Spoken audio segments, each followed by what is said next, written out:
మీ బిడ్డ ప్రభుత్వం చరిత్రలో ఎప్పుడూ కూడా చూడని విధంగా కొత్తగా మరో 17 మెడికల్ కాలేజీలు కడతా ఉంది. మరి ఇది కాదా అభివృద్ధి అని అడుగుతా ఉన్నాడు మీ బిడ్డ. చంద్రబాబు నాయుడుని అడుగుతా ఉన్నాడు, నువ్వెప్పుడైనా ఇలాంటివి కనీసం ఆలోచన అయినా చేశావా చంద్రబాబు అని మీ బిడ్డ అడుగుతా ఉన్నాడు.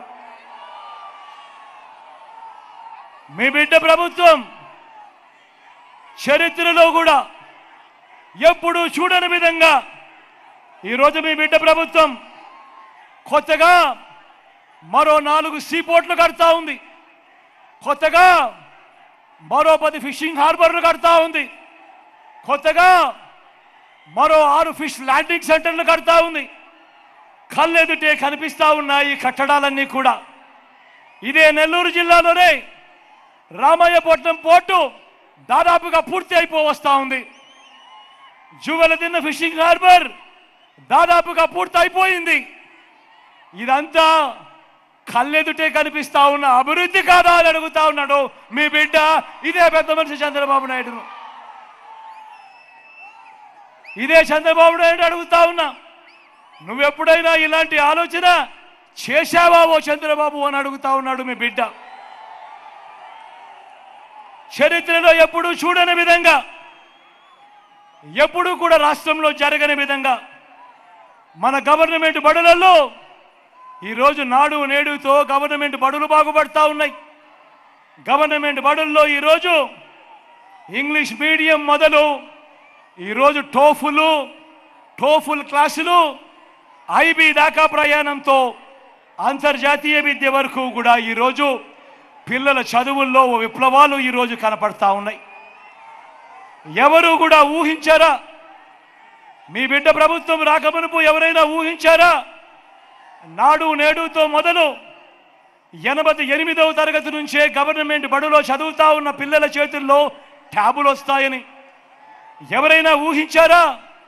6వ తరగతి నుంచే గవర్నమెంట్ బడులలో ఏకంగా డిజిటల్ బోర్డులు వస్తాయని, డిజిటల్ బోధన గవర్నమెంట్ స్కూళ్ళల్లోనే అందుబాటులోకి వస్తుందని, పేద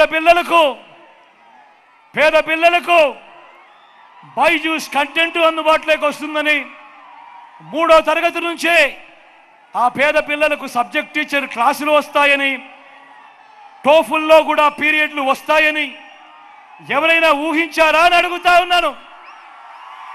ఈరోజు గవర్నమెంట్ బడులలో చదువుతా ఉన్న పిల్లలు, ఈరోజు వాళ్ళ పిల్లలు ఆ టెక్స్ట్ బుక్లన్నీ బైలింగ్వల్ టెక్స్ట్ బుక్లు, అంటే ఒక పేజీ తెలుగు మరో పేజీ ఇంగ్లీష్తో ఈరోజు ఆ పిల్లల చేతుల్లో టెక్స్ట్ బుక్లు కనిపిస్తూ ఉన్నాయి. ఆ పేద పిల్లలకు ఇంతగా అండగా ఉండే ప్రభుత్వం వస్తుందని ఎవరైనా ఊహించారా అని అడుగుతా ఉన్నాను. ఓ చంద్రబాబు, నువ్వేనాడైనా చేశావా ఈ అభివృద్ధి అని అడుగుతా ఉన్నాను. ఈ క్వాలిటీ చదువులు కాదా అభివృద్ధి అని అడుగుతా ఉన్నాడు మీ బిడ్డ. ఇది కాదా సస్టైనబుల్ డెవలప్మెంట్ అంటే అని చెప్పి అడుగుతా ఉన్నాడు మీ బిడ్డ. చరిత్రలో ఎన్నడూ చూడని విధంగా గ్రామ స్వరాజ్యానికి అర్థం చెప్పాడు మీ బిడ్డ. ఈరోజు 15,000 గ్రామ సచివాలయాలు కనిపిస్తూ ఉన్నాయి.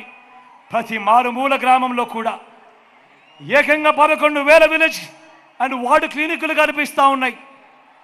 ఏకంగా 11,000 ఆర్బీకేలు ఈరోజు ప్రతి గ్రామంలోనూ కూడా రైతన్నను చెయ్యి పట్టుకొని నడిపిస్తూ ఉన్నాయి.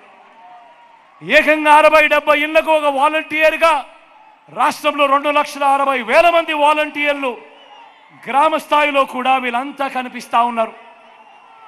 ఇంటి వద్దకే పౌర సేవలు, ఇంటి వద్దకే పథకాలు, ఇంటి వద్దకే పెన్షన్, ఇంటి వద్దకే రేషన్, ఎక్కడా వివక్ష లేకుండా, ఎక్కడా లంచాలు లేకుండా ఈరోజు ప్రతి ఇంటికి సేవలు అందుతూ ఉన్నాయి.